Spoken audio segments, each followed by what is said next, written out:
shop.tcm.com.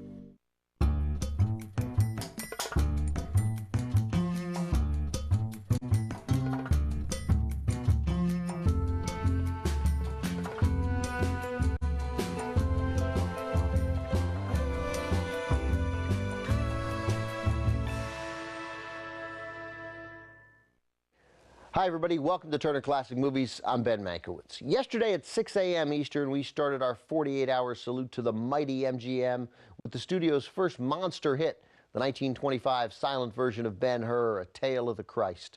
Now we have the perfect bookend, a remake of the same story, this time with sound. From 1959, Charlton Heston, Jack Hawkins, and Stephen Boyd star in Ben-Hur.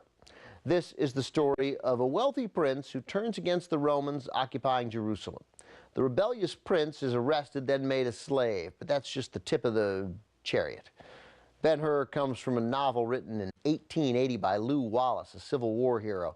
And as I mentioned, it had been filmed once before, 34 years earlier, with Ramon Navarro in the title role.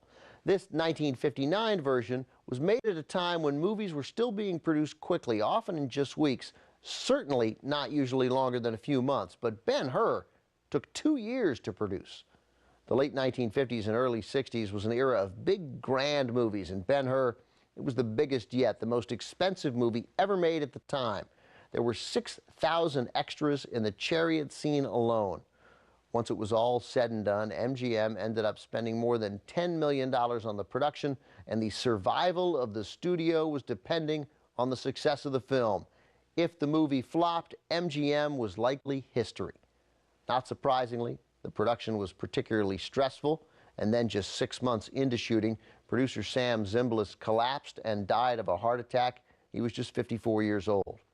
Director William Wyler took over as producer. Wyler was one of the most respected directors in the business, and he'd actually worked as an assistant director on the silent version of Ben-Hur more than 30 years earlier. From 1959, nominated for 12 Academy Awards and the winner of 11, here's Ben-Hur.